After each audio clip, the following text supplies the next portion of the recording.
Hey, what's good everybody? Ollie Rodriguez here today, and we are talking about the top of the top, the king of the crop Marvel films, the best of the best Marvel films that there are within the MCU. Before we go any further though, please subscribe. I'm trying to reach 250 subs by the middle-ish of the month, and if you could subscribe, that would really help me out to reach that goal. We should probably establish what makes the best of the best Marvel films. These are the films that have great story, great characters, great entertainment value, and in their films it has a bit of all of them, and just like when you watch it, you know it's a great film. Now enough wasting time, let's get into it. It feels only fitting to start this list with the first ever film of the MCU, Iron Man. What makes this film so great is the character of Tony Stark, watching his journey in this film from being someone who's basically designing weapons of mass murder to being someone who cares about others and actually wants to have a better impact on the world. And this film completely makes you fall in love with Tony Stark and seeing his whole journey all the way through the MCU. It makes you want to watch all of that, and this is the film that makes you fall in love with the MCU as a whole in general, as it introduces you to one of the more larger than life characters there are and people there are in this world, in the world of Robert Downey Jr. That's enough of that. Let's move on to the second best of the best films. And by the way, this isn't in a listed format. This is just like a group of them all together. They're not numbered in any way. I'm just saying them in this order because why not? Spider-Man Homecoming. This is my personal favourite. I was tempted.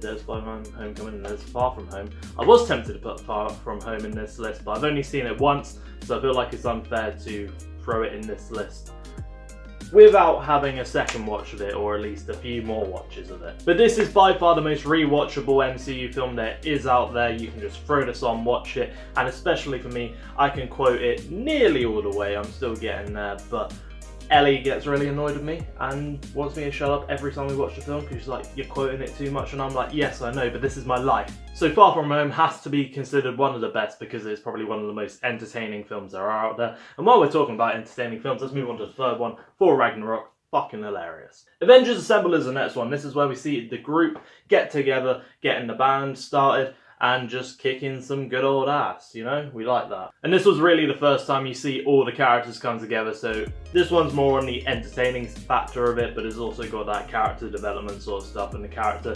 interactions more than anything is what carries this film a lot, as well as story just being kind of, it works in terms of the confines of the team and how it needs to bring them all together, and it makes for a really nice banter between each character and just makes it a fun watch when they're enjoying talking to each other and having these clashes against each other and setting up the grander MCU. So this is one of the films that spreads out between the three categories of entertainment, story, and characters. And on a similar side, we have Guardians of the Galaxy Volume 1. This is kind of my like little bonus film in here, I guess you can call it, because Guardians of the Galaxy 1 isn't one that I really go back to and even want to watch a lot of the time. It's not that it's a bad film, because it's in some of the best, and I think the reason I put it in here is because it's one of the films people would consider the best. And while I'm on the same sort of thing, Winter Soldier, I really like the film every time I watch it, but it's not one that sticks with me and goes, oh, I really want to watch that. But a lot of people out there do consider it one of the best Marvel films, so I feel like if I'm making a list like this, I need to put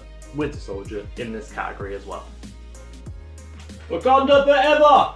There we go. Black Panther, you've got to include this one. And for me, this is all about story, this film. I absolutely love the sort of journey of T'Challa and him becoming king and being a better king than he believes himself to be, as well as Killmonger being the guy who actually comes in as a villain but also has an impact on the hero, and how T'Challa sort of represented a new generation wanting to sort of open up their doors and help the world and join the world and offer their resources to help everyone. And the story is just fun to see it unravel and see how things are going to turn out. And I think one of the flaws of the film is Black Panther dying. You don't believe that for 2 seconds, but how everything comes together and how it shows it, like when he dies, it gives Killmonger the chance to shine and show how he is as king, and then it gives you the contrast when T'Challa gets back and how much better T'Challa is, and also how T'Challa does better than him in terms of not actually wanting to kill people, but instead wanting to make peace with everyone and just be a good ruler as a king. Then we have Civil War, and this one definitely goes hand in hand with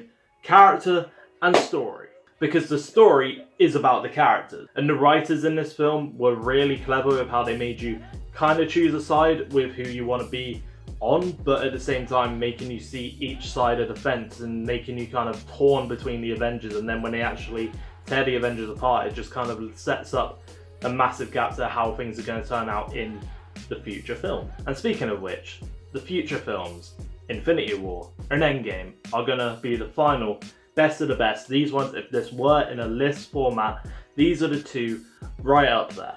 Like, you can't even see my hand. They are right up there. Like, you don't know how far my hand is up there. Like, it could be in space right now. You wouldn't know, but it's so far up there. I've clumped Endgame and Infinity War together just because how can you, like, not? Now, if you want to look at it this way, this is how I would look at it. So let's go back to our three categories for a moment here. So we have entertainment, you have story, and you have characters. Now, let's look at this. So Infinity War, I'm going to give the categories of entertainment and characters. And that's what makes it really good, because you bring all the characters together, and having all these different characters who you didn't think would interact with each other. For example, Guardians and Thor, Steve Rogers and Groot, Iron Man, Doctor Strange. So many different combinations in this film, and it's like their interaction gives the entertainment and the most entertaining moments, as well as Thanos' character arc, which is kind of the more... I think Thanos' character arc is the majority of the story in this film. And this film kind of sets up the story of Endgame. So Endgame gets the two categories of story and entertainment. Now, just because I haven't included character in this doesn't mean it doesn't lack the whole character development side of it, because Endgame really does. It really shows how much impact it has on all these characters by the fact they want to risk their lives to save everyone who they lost. The story in this film is much more of a focus for you, and the moments that you get in this film are what builds the entertainment side of it. For example, Captain America picking up Mjolnir makes you go, what the frick is going on here? And just makes you want to scream at the screen and just be like, yes, finally. And Endgame, I would say, is the best midnight showing I've been to in terms of the whole audience's reaction. There was clapping, there was crying, there was wooing and just being like, yes, hell yeah, this is a great film. So it had a lot more moments like that, whereas Infinity War did have that, but not to the scale of Endgame. Endgame was the payoff that everyone was just like, yes, that moment finally came true. So if this was a list, as I said, Endgame and Infinity War would be up there. And that has been my video of the best Marvel films. I hope you enjoyed. Remember, subscribe if you haven't already, trying to hit 250 subscribers. I'll see you on the next video. Also leave a like. And I've been Ollie Rodriguez. Click on the end screens coming up here in just a second and watch another video. It's been Marvel Week, and hopefully there'll be a few more Marvel videos coming up that you may not expect. So I'll see you in the next one.